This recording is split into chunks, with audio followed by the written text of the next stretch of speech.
Anak-anak, ada yang tahu tidak? Apa itu APAR? APAR adalah singkatan dari alat pemadam api ringan. Ini adalah alat yang sangat penting dan wajib ada di setiap bangunan, baik rumah, kantor, pabrik, atau tempat umum lainnya. Fungsinya adalah untuk memadamkan api dalam skala kecil pada saat awal kebakaran terjadi, sebelum api semakin membesar dan sulit dikendalikan. Apa saja jenis-jenis APAR yang ada, Bu? Ibu akan menjelaskan jenis-jenis APAR. Simak dengan baik. Jenis-jenis alat pemadam api ringan. APAR jenis cairan atau water.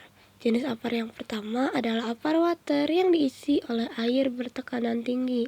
Harga APAR water paling ekonomis dan biasanya digunakan untuk jenis kebakaran kelas A seperti yang disebabkan oleh kertas, kain, plastik, karet, atau benda dan logam lainnya.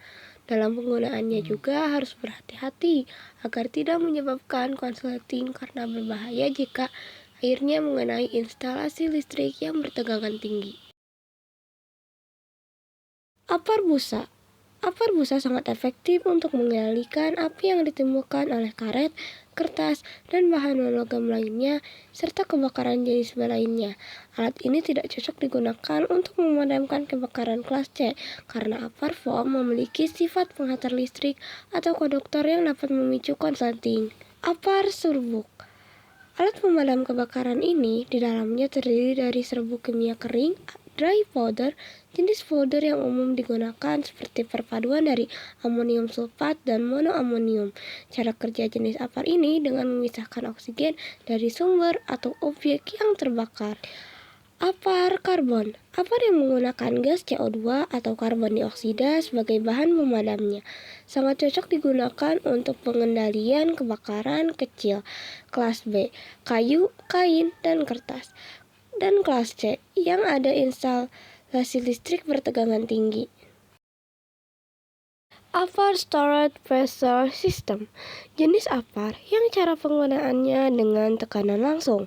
Bagian-bagian dari APAR Stored Pressure System meliputi pressure gauge, valve plus siphon tube, discharge looking fin plus seal, dan discharge hose plus nozzle.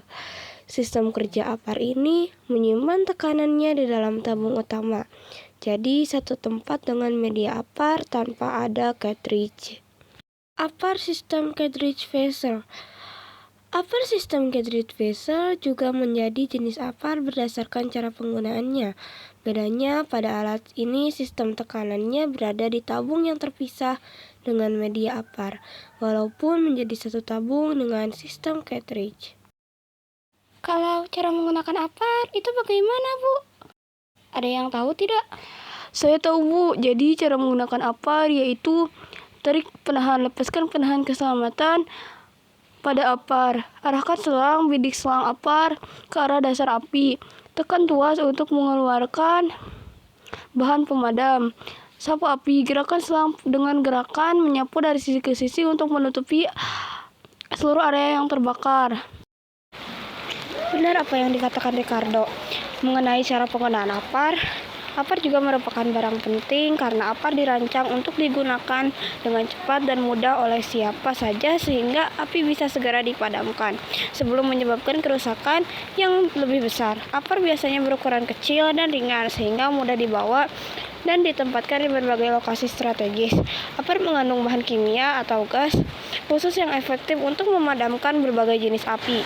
Anak-anak, ada beberapa tempat yang biasanya APAR disimpan, yaitu dekat pintu keluar, di dapur server, di ruang rapat, di area produksi lantai, di area penyimpanan bahan kimia dengan jalur evakuasi sempit. Lokasi APAR yang tepat harus disesuaikan dengan kebutuhan dan risiko kebakaran di setiap area.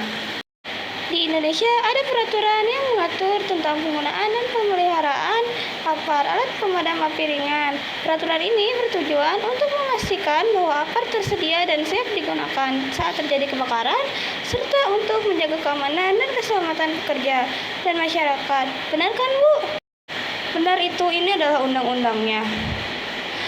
Peraturan Menteri Tenaga Kerja dan Transmigrasi Permenaker Trans Nomor 04 1980 tentang alat pemadam kebakaran. Peraturan ini mengatur tentang jenis, jumlah, dan lokasi penempatan AMPAR di tempat kerja.